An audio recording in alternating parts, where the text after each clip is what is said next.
Hello and welcome to the Drummergy Podcast, episode 136. On today's episode, we're going to talk about stick technique, and does it even matter? I think it does. Just as I was getting ready to get started here, I was having an issue with my audio. So hopefully you can hear me. And while I'm checking some stuff, maybe that wasn't plugged in all the way. I saw one person pop up for exactly 3 seconds and disappear. I don't know if I can change my audio while I'm yes, I can. Oh, this is going to be way better. Okay, now we're back in business. I had a loose cable. So when it was giving me my options on my audio source, I was not picking up my little mixer board here. And it's always those things, just as like it's just starting. So it should be good now. Today I'm going to talk about, I think I already mentioned this, stick technique. It doesn't even matter. And we'll get into that. And I think it's going to be a good show for drummers to check out, and teachers. But first of all, there was only one goofy holiday today. And today is National Hammock Day. Does anybody have a hammock that they have? I have a hammock, but I've never used it. I think Mary and the boys got it for me for Father's Day one year, and the intention was to keep it in the camper so that when we'd go camping, I could hang it from tree to tree and take a snoozer. Never used it. However, this past weekend we were up in McCall, Idaho. Not McCall. Well, we did go to McCall for dinner, but in Cascade, Mary's family has a place up there, and she was saying that she could use a hammock. So we're gonna have to dig that thing out and utilize it, I think. So that's pretty much it for the goofy holiday thing. There was some other stuff. I think something that happened in Ethiopia, but I can't remember what it was. So it was nice to get out of town for a few days. I was able to get a handful of old podcast episodes edited and ready to reload up onto YouTube. Got that going. Spent some time going over some rudiment stuff, which I've been lacking in that department recently. And then just getting ready I got 2 concerts coming up this week. One with Midline at Heritage Social Club on Friday, the 25th. It's called Riffs of Fury. So former guitar player for Midline, Scott Elliott's band, Karen Comes Killing, will be playing along with us, Midline. The return of the band Half the World, great band if you've never seen them. And then a fairly new band in town called A War in Me. It's going to be a really great night of music, and that's Friday night at the Heritage Social Club. And then Saturday, I'll be playing with Cliff Miller back up in Cascade, Idaho, for what's called Rambler Fest. It's a big fundraising thing that they do every year for the Cascade High School athletic program, the Ramblers. So, we'll be back up there doing that. And it's going to be good stuff and playing music with some of my favorite people. Are we ready? I originally was going to have a guest for today, and that person was not able to do it. So I just thought, well, what can I talk about? And another drummer friend of mine from Boise, Wade Ronci, I believe I'm saying Wade's last name correctly, had made a post on TikTok about stick technique. And I thought it was really interesting because he too teaches drum lessons. I don't know how full his schedule is. I've never asked, but I do know that he teaches at least off and on. And he was talking about stick technique. And I think the premise of what he was talking about was some people get taught incorrectly about having good stick. Why can't I say stick today? Let's have some coffee. About having good stick technique, and a lot of students being taught wrong, even by teachers. So I thought it was an interesting subject. Also, I think some teachers can just get really long-winded about technique, and that can overwhelm a student. And so then when they go to play, all they can think about is all the stuff they're doing wrong instead of just playing the drums. So I'm going to go through kind of my thought process on all of this. Now you may agree, now you may disagree. And if you have input, you're welcome to put that in the comments, because this is the live and interactive show about life and music. So definitely weigh in if you have thoughts or opinions about any of this. So stick technique, does it even matter? I realized I had made a spelling error. I put "does it ever matter" in one of my promos. Does it ever matter? Yes. Does it even matter? Yes. But again, just not overwhelming the student with a bunch of information right from the get-go and being long-winded about explaining how motion works and all of these things, getting way into the weeds way too soon about technique. So yes, technique is very, very important. There are these different techniques out there. Traditional grip, I guess, is a type of way of holding the sticks. And then there's a technique involved with that. Another would be, well, let's just show you as much as I can get this in the shot. So traditional, left hand holding the stick in a traditional manner. Now, why does this even matter? It doesn't necessarily matter. This came about, and I can't remember the history for sure, but I've looked it up before. So I think it was the late 1800s when drummers had a drum slung across their shoulder, and that made the drum going from flat to this kind of an extreme angle. And because of that, you couldn't really play the drum this way very comfortably. So if they changed the way they're holding the stick to that, now they could drum much easier. And so that's where that came from, because of a situational thing. And how are they going to carry this drum? They didn't have the modern day harnesses for holding a drum and making it flat. Now, I've beat this horse to death before about traditional grip, and I don't want to get stuck in that discussion. So what I will say is I do think that it's relevant to the marching arts and snare drum players. So I think that if you're in marching band and you're a snare drum player and you have aspirations of moving on to playing in a college marching band, or Drum Corps International, which is DCI, or WGI, Winter Guard International, and you're looking to go that route, I think learning traditional grip is a very, very important skill set to have. I'm not saying that you should ignore it completely, but I do believe that there are a lot of junior high and high school students who become very interested in that, and they want to try, and it's something different than playing matched grip. See if I can, everything's backwards to me. So playing matched grip versus playing traditional grip, and there's a whole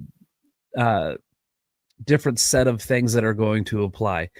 Now, I will say that the biggest reason that whole idea gets shot down almost never has anything to do with an actual percussionist or a drummer. It has to do with a band director who's made up in their mind that it's just easier to teach match grip, and so that they're going to go for that so that they can score high with percussion. All valid points. However, I think sometimes, now see, I'm starting to get into the weeds of this. Sometimes I think it's dangerous to predetermine the outcome of how a drum line's going to do, and you're not really thinking about the future of those drummers. And I know a lot of students in the Treasure Valley who are in the marching arts, my son included in all of that, who now teaches it, and who had been a student under my watch for a while, and thusly meeting a bunch of those performers and knowing a lot of those teachers. And it's interesting because some of these drumline teachers teach for smaller DCI groups who have the same students they teach at their high school, but when they're at the high school, they have to play match grip, but when they're with this other group, they play traditional. And that to me doesn't make sense. So that's my thought on traditional. I'm going to stop with the traditional grip gripe because it just goes around and around and around and around. And here it came by again, right? So there's different ways of holding drumsticks. Each of them have a purpose and a way of, basically what I'm trying to get at is that when you're playing the drums, let's keep it more like specific about drum set. When you're playing drum set, we have different ways of manipulating the drumsticks and manipulating the pedals, the bass drum pedal and the hi-hat pedal, to achieve a sound or achieve a certain stylistic thing, a certain dynamic.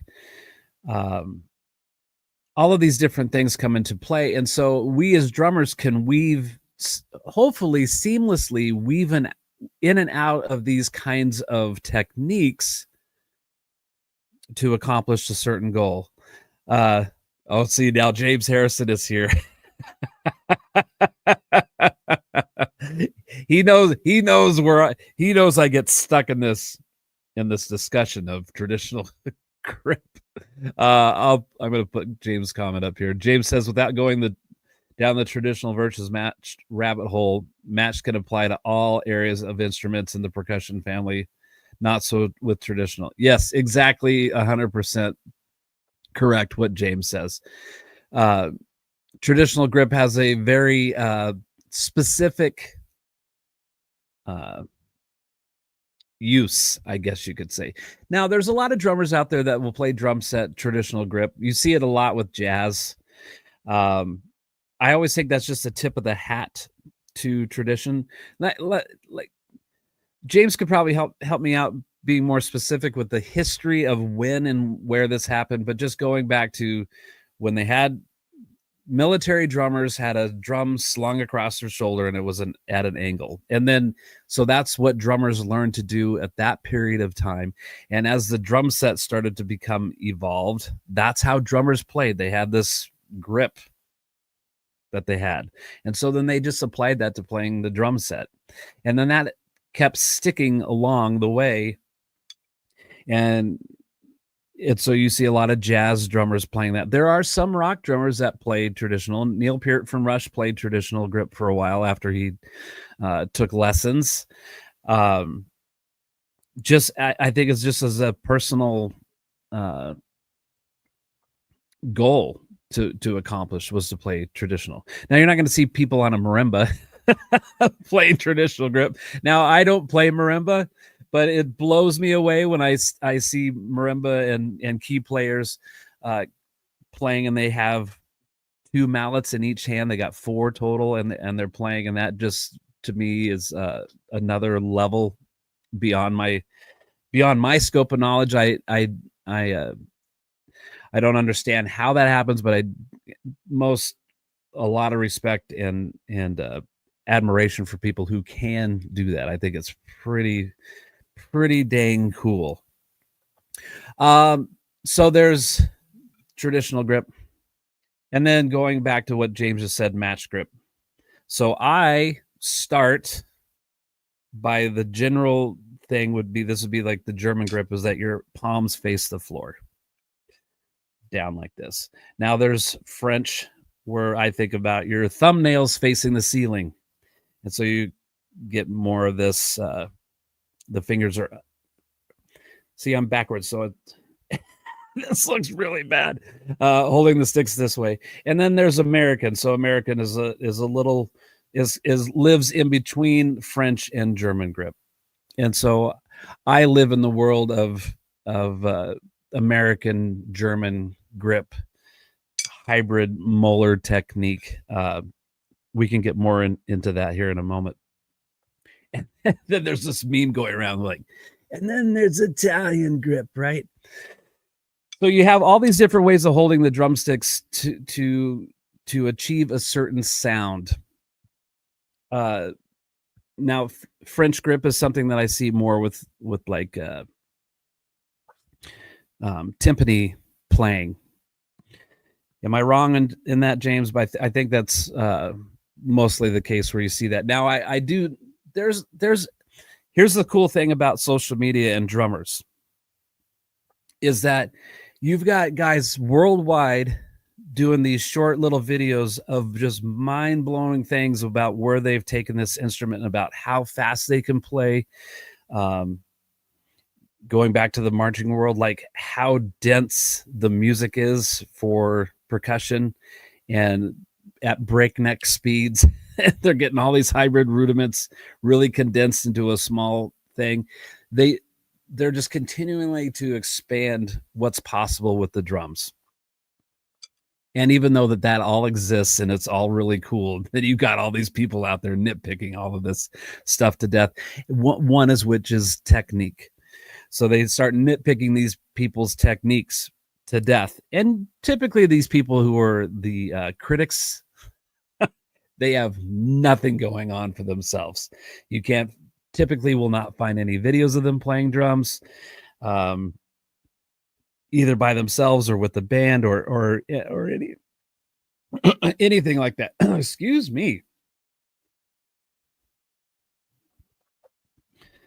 So you'll see that I will occasionally post a short video of a student accomplishing something or playing something that they've been working on and that they're playing pretty well. Now, I had a student for about a year, female adult student, late 40s, early 50s, somewhere in that age range. And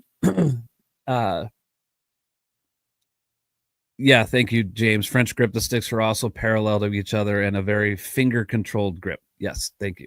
I cannot get enough distance here to make my point perfectly.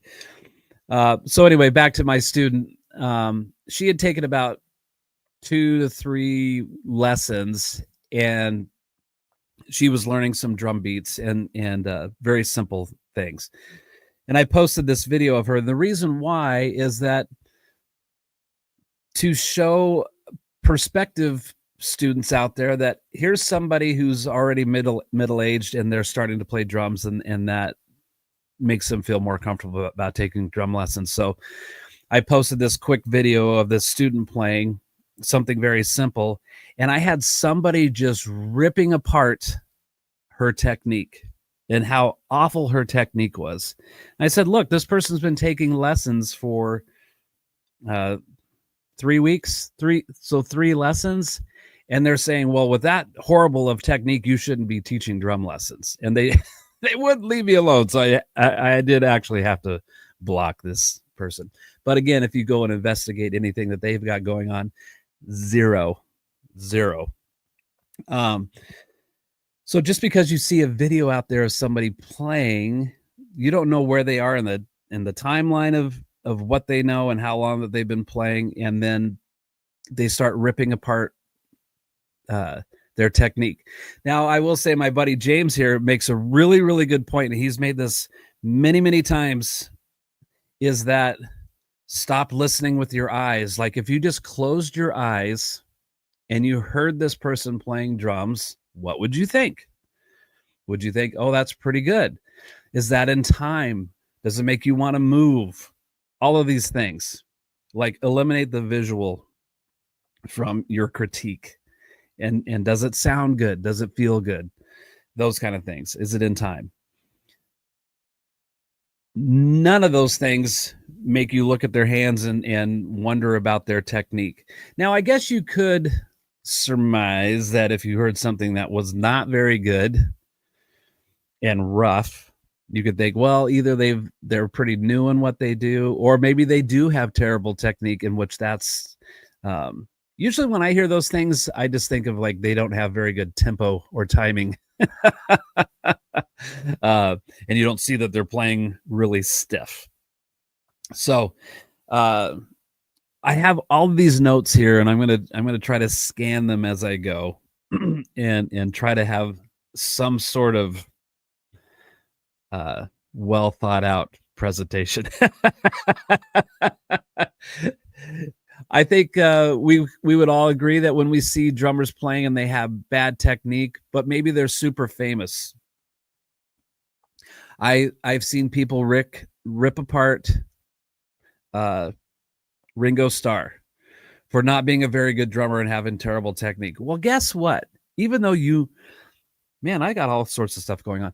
Maybe even if that were the case, he still became very, very successful and was part of the Beatles, and you weren't. And so I think there's something just about a chemistry there that is undeniable. Now, I personally think that Ringo was a really great drummer, and he was a trailblazer of a drummer, and he, in what he did, inspired countless drummers, so much that we couldn't really fathom his influence. So then you get a modern day drummer that comes along, and I think also this critique comes from us as drummers, let's say that us as drummers, we tend to have our favorite music that we like and certain drummers that we gravitate towards because they inspired us in some way. And so we kind of love that. We love that, and everything else not so much. now I too am probably guilty, so to speak, in thinking that way. I've tried over the years to appreciate things more, even though I might not be into a certain genre of type of music. So,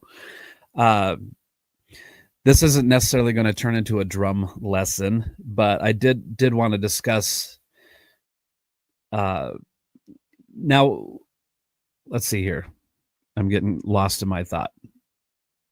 Okay, so a drummer that becomes really successful who has really crummy technique. Okay, but whatever they did worked with the band and felt good, and they were really good at their thing. So I'm reading James. James says there's no denying that technique can inhibit your ability, but one can still develop great skills and feel. Yeah. So that would be related to a drummer who has poor technique, but they just made a huge success and they made their living doing their thing in their specific their specific niche that they had. There's also drummers out there that have impeccable technique, who are very clinical in how they play, but man, it just doesn't feel good. That's where there's institutional learning versus real world application. Now, this is not at all a cut on anybody who gets a music degree, okay? Especially you percussionists or drummers out there. This is not a cut at you whatsoever. But there seems to generally be speaking a certain angle of their nose, let's say, that they paid a lot of money to be able to say,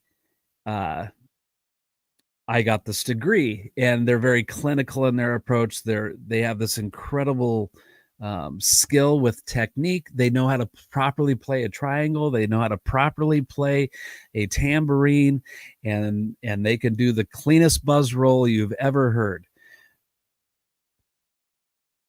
But outside of that environment, they seem to really struggle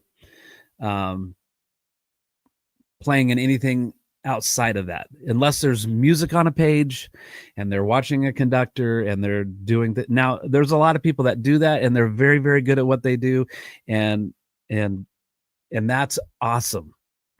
But they seem to have this air about them that they have this degree they paid money for, and they may look at somebody like myself and just rip me apart because I don't have that technique that they have. I didn't pay tens of thousands of dollars or hundreds of that, whatever they spent. I don't know. I'm just guessing at what it costs to have this degree. Jim Royals here. Jim, hey, how's it going, man? Jim says it feels robotic and not natural. Yeah, when you have that clinical thing. So here's how I approach a new student, especially if they're kids. Well, actually, now I have students currently that range from the age of 4 years old up to 72. That and then spread out 45 students between 4 years old and 72. That's the range of students I have. So I got little kids, I've got preteens, I've got teens, I've got junior high and high school students, I've got college students, I've got students that are in their late 20s. I got students in their 30s, 40s, 50s, 60s, and 70s. Now, some of these people start taking lessons and they've already been playing drums for a while, and then some start taking drum lessons and they've never picked up a pair of sticks in their life.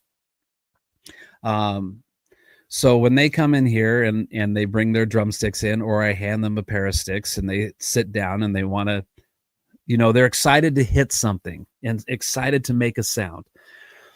I don't see them go to approach to hit a drum and immediately stop them and go, whoa, whoa, whoa, whoa, whoa, whoa, whoa. You have horrible technique. They don't even know what technique is.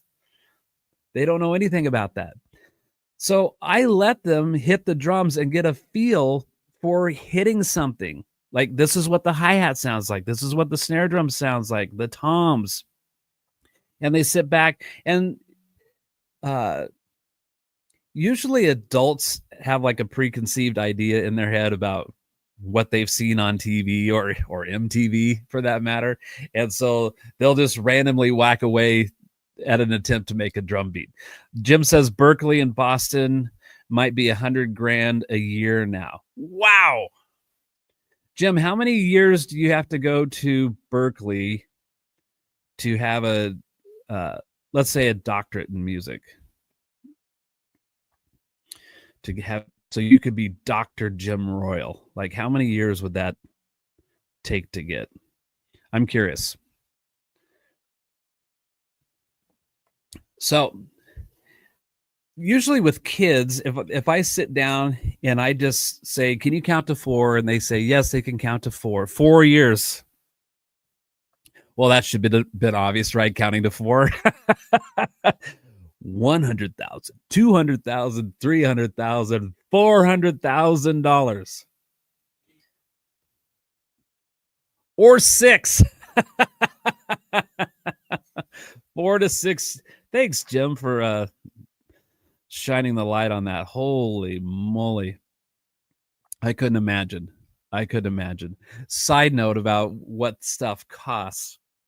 I had this discussion with Mary because we have some friends who are like dual income people, and they have one child. And so their life looks pretty amazing because they go and do all of these trips and things.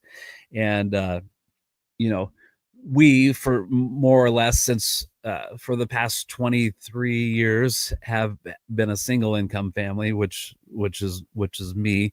And Mary's had some kind of side hustle jobs here and there. And 4 kids. So when we had kids, Mary's wish or hope was that she wouldn't have to have a job, that she could be home with her kids. So we somehow, by the grace of God, made that work. I looked up how much does it cost to raise a child without them going to college? Okay, so Jim says $100,000 to go to Berkeley. Now I don't know if there's probably some scholarship possibilities in there. Jim says he has students there right now. Their 5-week intensive over the summers, over $10,000. Wow. Okay, so back to what I was saying. Like, what does it cost to actually raise a kid? $300,000 without going to college, and I have 4 of those. That's $1.2 million. That's where my money is gone, people. To 4 kids. now, I guess you could throw into the mix if I had somebody going to college. Whoo! I need a few more drum students to make all that happen. So there's institutional learning, which that's, I just want to be clear that I'm not discrediting that or saying that it's not important or that nobody should do that. But I guess it all depends on what path we're going to be on. Like I said earlier, there's people that have like this impeccable technique, but you get them out of that environment and they really struggle from a musicals. Not all, okay? I'm not lumping everybody into that same group, but there tends to be just the way they've been trained is that they have trouble unlocking that part of the brain. Now, I think that's true for people who don't have as much schooled learning. They have trouble learning the schooled stuff. They're like very visual or audio related learning. So if they can see and hear what you're doing, then they go, oh, they can just jump in and mimic that, but they don't know they don't know what a quarter note is or an 8th note or a 16th note. Which those are the 3 main ingredients I start almost all my students learn the same thing, but at different rates and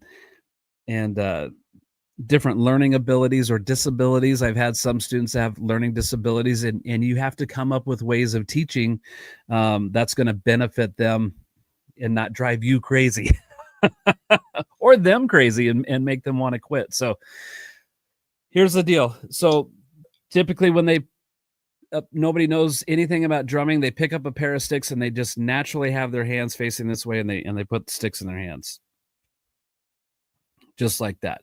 Now I have had some people come in and they hold their sticks completely, their hands are completely upside down and they try to whack away. I don't stop them immediately and say, no. I want to get them playing a very simple drum beat, either quarter notes or 8th notes on the hi-hat, 2 and 4 on the snare, 1 and 3 on the kick drum. That's like the moneymaker beat. We all know the money-making beat, right? Beat number 1. And I get them moving on that so that they feel like they're making some kind of progress in what they're doing. And once they kind of get something happening, I could say, okay, now instead of having your finger up on top of the stick like this, let's get that under there. I kind of ripped this off from a Jim Chapin video that I saw where he was talking about molar technique. And he said, imagine you're holding a bird. Like, you don't squeeze the bird, because if you squeeze the bird, you kill the bird. And you don't let go of the bird, because then you're going to drop the stick. And your thumb's going to, see, I'm backward. The thumb's going to cradle their head, and you're gently just wrapping your fingers around the bird, and you're going to hold it. So that's where I get them started. And that their palms are facing down, and so that they can have this very loose grip, that the stick can move freely in their hand. I don't say this, but that's a lot of times how they start. I go, okay, let's loosen that up. And I just interject little pieces of technique as they get going so that they're not just so overwhelmed by, I'm not doing it right. And so then they have drumming paralysis. They go to hit and they're like, they can't get out of the starting gate. They can't even hit one because they're so concerned about, I'm not holding the stick right. So I think some teachers, I've heard this because I've had students come here that came from other teachers that they were just so overwhelmed by information about you. This is wrong. This is wrong. This is wrong. This is wrong. This is wrong. This is wrong over and over and over and over. And they're just overwhelmed. So some of those people quit altogether because they're just, they can't win. There's no getting past it. And then other people say, well, maybe that's not a good fit for me to be with that teacher. Now I don't know if that's ever happened with a student leaving me and going to somebody else. I'm not aware if that has been the case. Most of my students who are pretty committed will be with me anywhere from 4 to 6 years. And that's a pretty good retention rate as far as I'm concerned, to have drummers stay with me that long. Okay, so getting into technique, like what are the benefits of having really good technique? Well, here's some benefits of having really good technique. Better control and precision over. Now, this could actually apply to people of any instrument, like guitar, bass, key, piano, horn, even vocalists. Okay, if vocalists have really good technique, they have better control and precision. Having good technique, increased speed and accuracy in what you do, reduced fatigue and risk of injury. I'm 53 years old. I started playing drums when I was 10, so that's 43 years of drumming. I have absolutely zero ailments from drumming. Now I have some other issues because I was a landscaper for so many years. So I do have some back problems directly related to that, not from drumming, but I have no problem in my elbows. I have no problem in my shoulders. I have no problem in my wrists or fingers. Zero. I don't have any problems in my legs, sans the broken leg recovery, which I'm almost a year into that. But one thing that I get complimented a lot on my drum videos that I've done on YouTube, and people who have seen me live, is that they say I make it look easy and that my motion is really fluid. Well, that's all by design. I can move my arms in big, huge motions, but I'm not actually hitting as hard as you may think that I am. Let's put James's comment up here, because James is a long time drum teacher. Addressing a student's grip technique issue is necessary so they can self-fix on their own. You only see them once a week between lessons. They can create bad habits by doing something that could be problematic that becomes muscle memory. It's a balance to keep them playing, but correct the issues. Yes, James, I do correct the issue while they're here, but I don't overwhelm them with those things. If they're playing and they're going mission accomplished, I let them, because check it out. So they come here, they're nervous. I'm talking about new students, okay? They come here, they're nervous. They've never met me before. They come in this room and they look around and they see all these drums that are behind my fake brick wall. Yes, this is a fake brick wall. And I want them to be comfortable being here, but I'm not going to immediately overwhelm them with technique issues. I want to get them playing something, even if it's just on the snare drum and they play quarter notes. As they get moving and they feel more comfortable being here, then we start talking about technique and making these little improvements as they go. Usually it's just they're tense from being here, so they immediately start tensing up. And that has nothing to do with drums. It's just them being uncomfortable being here. So yes, I think, James, you probably know me well enough that I don't let that happen. Okay, where they leave and that they're going to practice something incorrectly as they go. Because yes, I agree. Now, when I have students that come to me and they've been playing drums for a while, sometimes they have incredibly horrible bad habits that's just been ingrained, and now I've got to unravel those, which I'm sure that you also have experienced. Jared Halleck is here, my buddy Jared, who also teaches, probably has experienced all of these same things, where you get a student that's already been playing for a while, and now you got to untangle this mess that either they didn't have any instruction, or that the instruction that they had didn't address those things soon enough to get them to play really well. My whole point in this is that I don't overwhelm them with all of these don't. There's a lot of don'ts, right? It seems like there's way more don'ts than do's involved. So I know of some teachers who get extremely long-winded on technique things, where they may talk for 30 minutes, 45 minutes to an hour or longer about technique without any playing happening at all.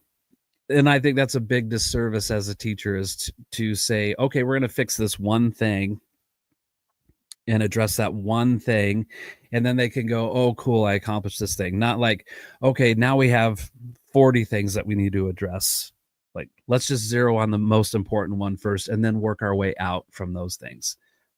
I guess that's my point. Going back to this list I have, reducing fatigue and risk of injury. Like, I have no injuries whatsoever drum related.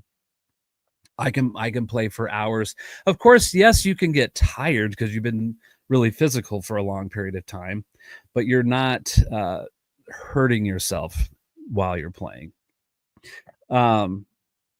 So for example, all of us drummers know that if we lightly hold the sticks and hit them together, we get this tone.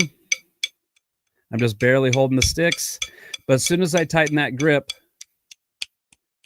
now we hear a different tone.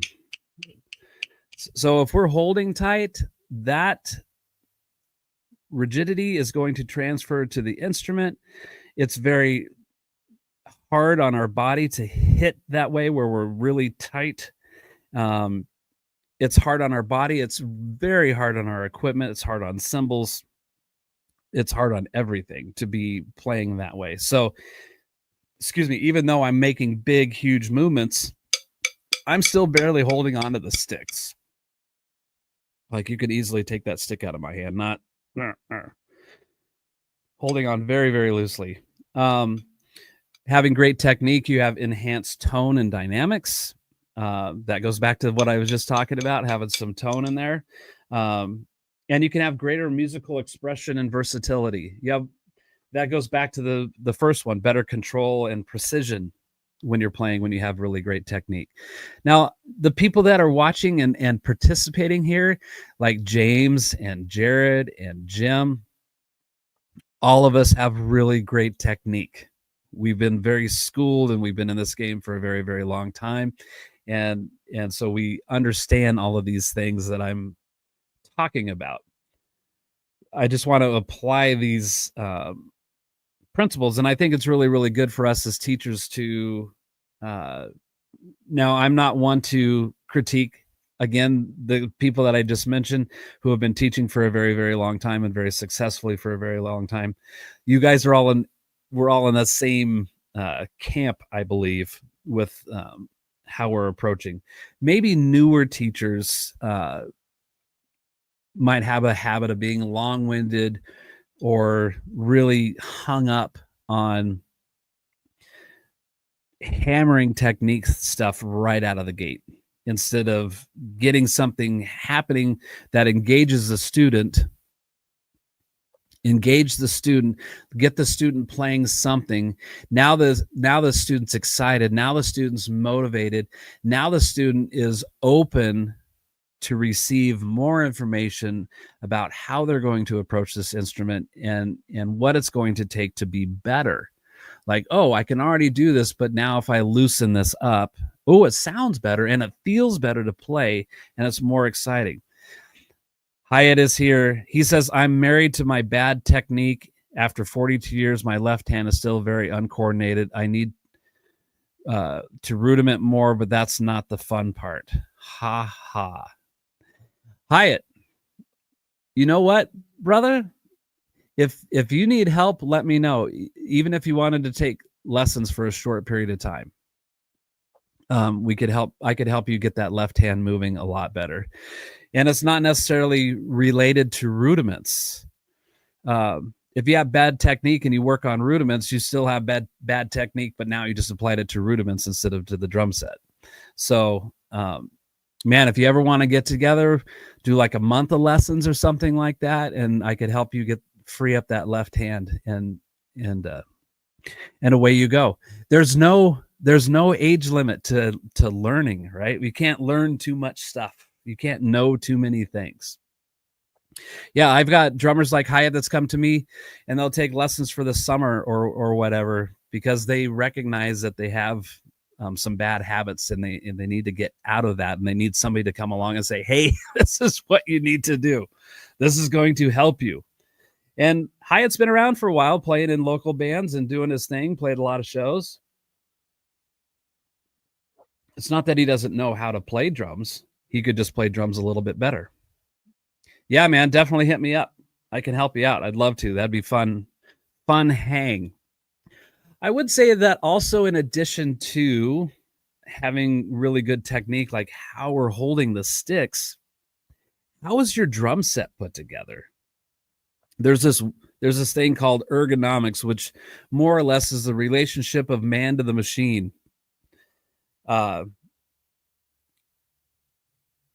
seat height can be important. How high our snare drum is and our hi-hat and the angle of our toms and how close the toms are. I would say that any professional drummer out there who has a drum set put together, I could probably sit and play it, even though it's not mine. I could probably get around the drum set pretty easy. I see pictures of James Harrison's drum set put together, and I know just by how it looks that I could sit down and play James's drum set pretty comfortably. There's other drummers out there that don't have as much experience, or they've just been self-taught or whatever, and you look at their drum set and you go, man, that thing would be very uncomfortable to sit at and play. You know, the basic typical drum set, you got your kick drum, and then there's two toms mounted on top of the kick drum. That can be a little difficult to get the toms set right without them having to be so high and then angled back, because they're sitting on top of the bass drum. Now, this would really be a problem in the 80s because we had these tom-toms that were ridiculously deep. The power toms, I think, is what Tama called theirs, and I'm sure all the other companies had some kind of these big, huge toms were big, right? Now drums become a little shorter and a little more shallow and still sound huge and amazing. But at any rate, I've seen some. Now, this is where like I start doing like research of my competition, not just locally, but like, because now I teach online, is you can go and scan drum teacher websites. And this is where, like, sometimes I had my own ideas about what I wanted to offer in my website. Like, what would I be looking for in a website for teaching? And so I started researching drum lessons locally and abroad and seeing what their websites look like. And some teachers you come across with that kind of same setup with the bass drum and the two toms, but the two toms are spread way apart and they're angled at, I got to get into frame here. Like this tom's way over here, angled like this, and this tom's way over here, and they have this huge gap in the middle. So how do you play and go, I don't know. It's very uncomfortable. And I'm like, I always scratch my head when I see things like that. And I'm wondering, how in the world are these students learning on this incredibly poorly put together drum set? It just blows my mind. Like, I don't know. I don't know how that happens. So how your drum set's put together is really important. How your technique, I think technique is really important. Okay.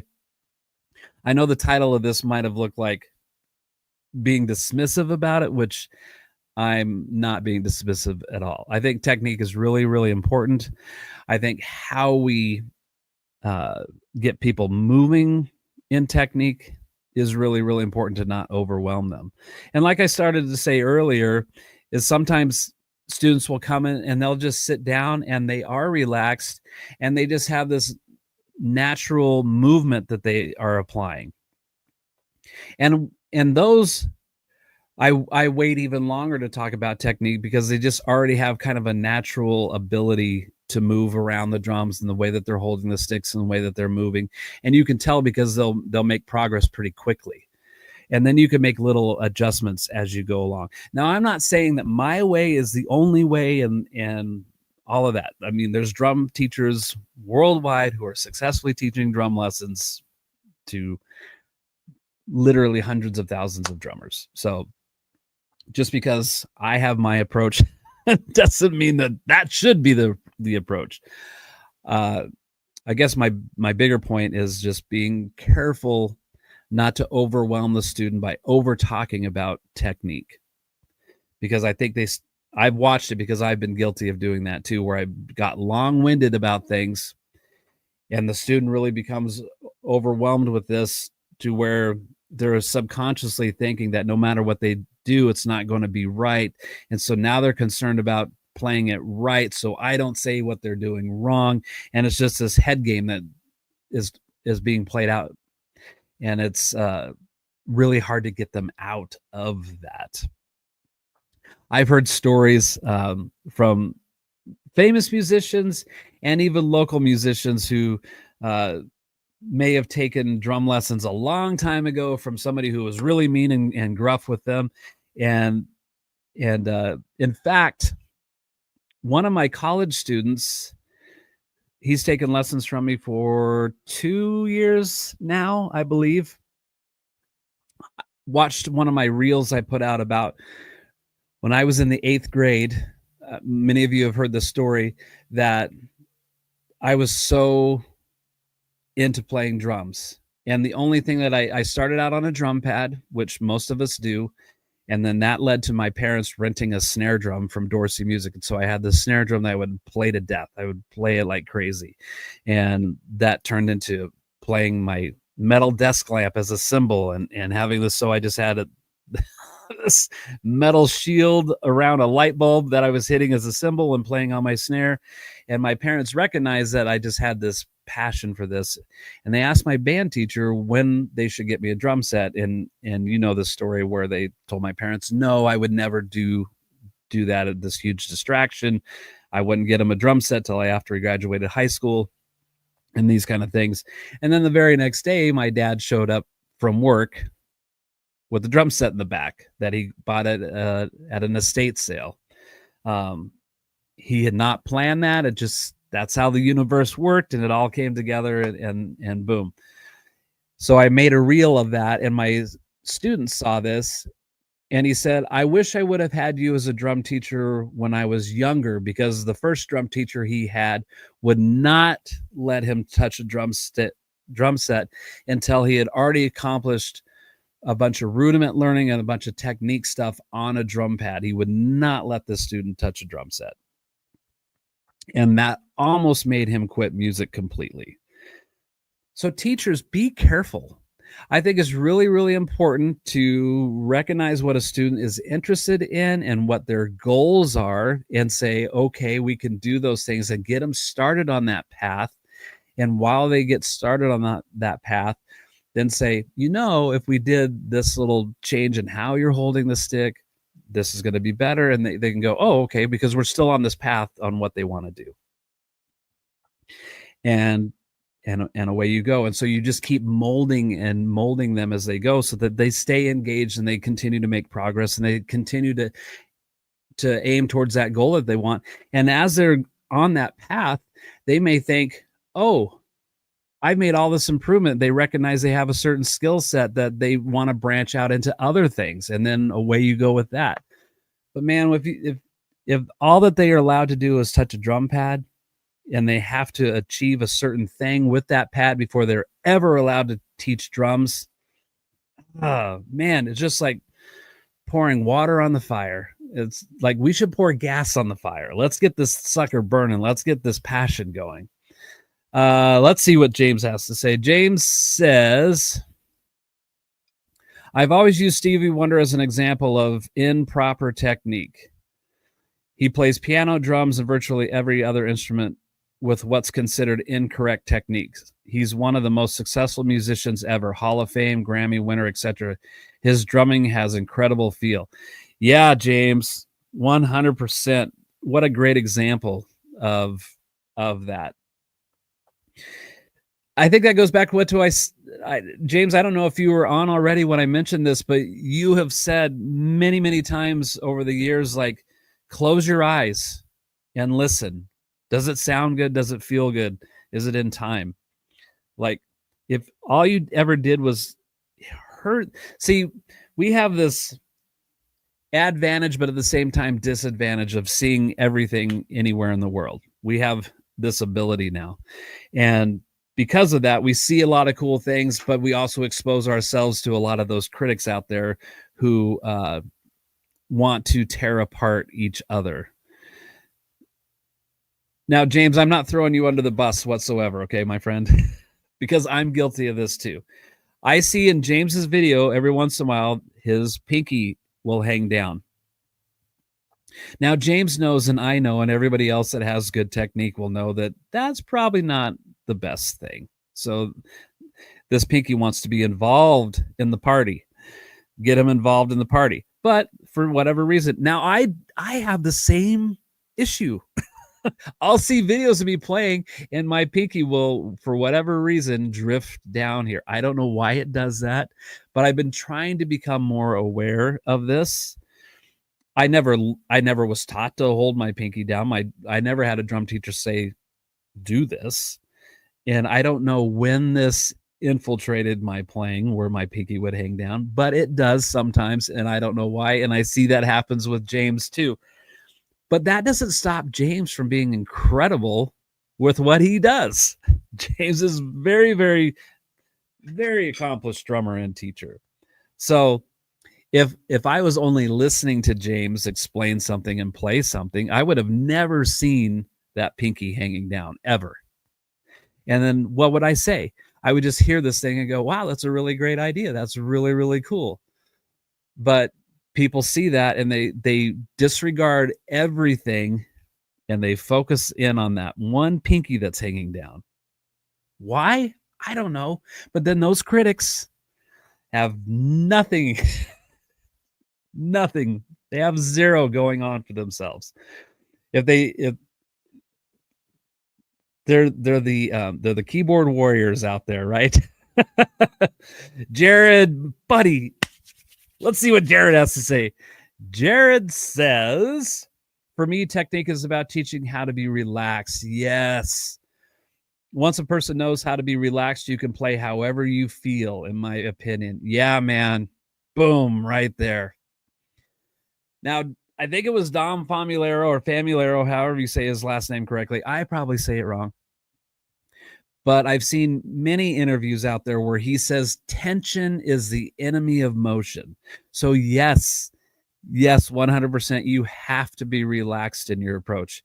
When you're relaxed in your approach, now this gets trickier at higher tempos to stay relaxed because our tendency is to want to tense up as we play faster.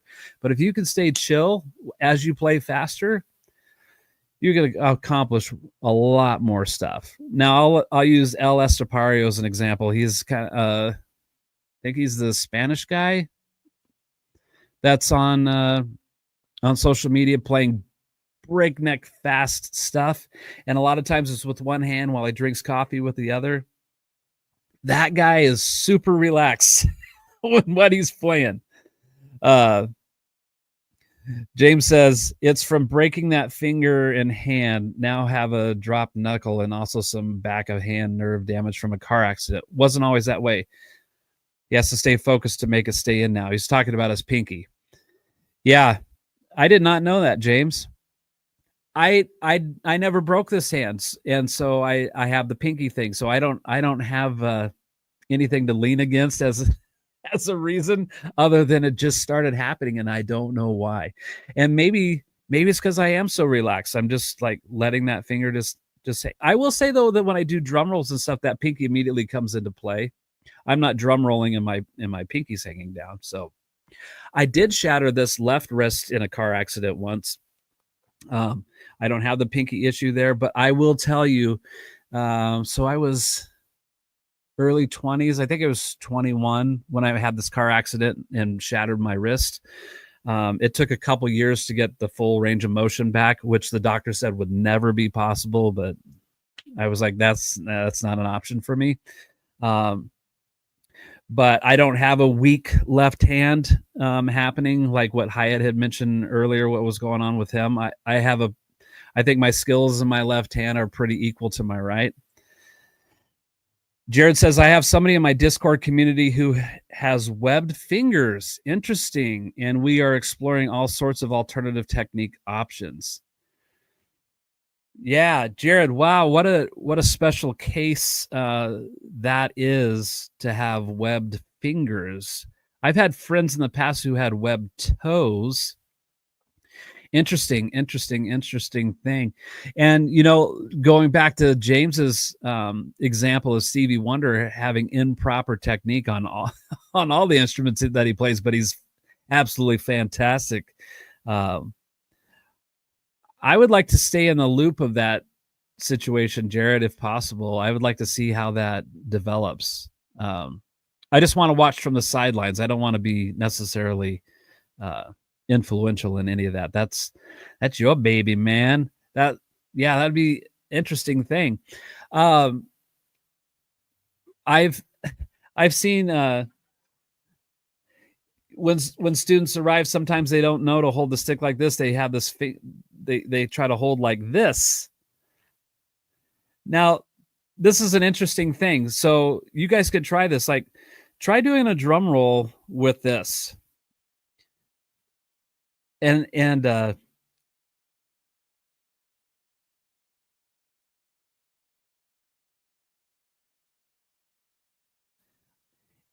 just naturally wanted to do it that way. And I was like, I didn't immediately stop it from happening, but what I did notice is what it kept their hands facing down when they were doing that. And am I still live? Somebody let me know. My screen freaked out for a minute. This keeps your hands facing down, and it doesn't allow you to go like this. So that's an interesting thing to try. Okay, so just try it. I'm just saying try it. Okay, I'm not saying change your ways. Jared said there are some old school butt rockers who play that way. Interesting. When I do stick spins, I'll play like this, but as soon as the stick comes up, this finger comes over so I can twirl or go the other way, and then immediately comes back. So I don't know if they stayed this way for flash purposes, Jared. Maybe maybe they're playing like this so that they could do that, and they kept their fingers ready to do stick tricks. I never thought about doing that. The producer says, yes, I'm still alive. James, are you saying that Carmine Appice played this way? Yep, exactly. Okay, cool. So we're all thinking the same way then, is that they could keep that happening. I never thought to do that. just me doing this, me feeling the stick against the back of my hand is kind of uncomfortable, but interesting nonetheless. Very cool. So let's see if I'm missing anything here. Blah, blah, blah. I talked about how the drum set is put together. That has a lot to do with your ability to move freely around the drums. And to Jared's point, staying really relaxed in our approach is very, very important. I don't get too hung up on oh, it's always got to be German or American or French grip. Like, why not use them all? I'll switch to traditional occasionally out of boredom, especially playing with my country band. I think for some reason when I'm playing traditional, there's a different attack that I'm getting when I play my snare drum this way. Now, if I was going to move to playing traditional more frequently, I would need to raise my snare drum up because I don't feel like I can get a good backbeat sound. Because depending on how low my snare drum is, I don't feel like I can really get a good whip on that as I would if I maybe raised the snare drum up another 3 or 4 inches. But I'm not going to go down that path too much. Not enough to make me change my kit setup. But yeah, you can't learn too many things. But I've said this so many times already, but like my biggest thing is not to overwhelm your students by just inundating them with ideas of technique and over explaining technique and being long-winded about that. Just like get them playing, and then as they make some stuff happen, then make those adjustments as you go. But to James's point too, is like, you don't want them to have these bad habits. Now, I think it's almost impossible to avoid bad habits. And some of that depends on like how frequently that student will practice throughout the week, because most of them I'm only seeing once a week for 30 minutes. They might play quarter notes wrong all week, but have great technique. It's like, what are you doing? This was clearly lined out for you. So yeah, there's all kinds of things that can happen throughout the week if they misunderstood what they were supposed to be doing. So I think that's a pretty, I don't know, thorough is the right word, but a general overview of how I think about technique. And does it matter? Yes. Does it matter to inundate them immediately with overwhelming them? No. And then to James's point again about like Stevie Wonder, I don't know if anybody ever went to Stevie Wonder and said, "Look, man, you're holding the sticks wrong." He's like, "What do you mean? I'm playing this cool groove."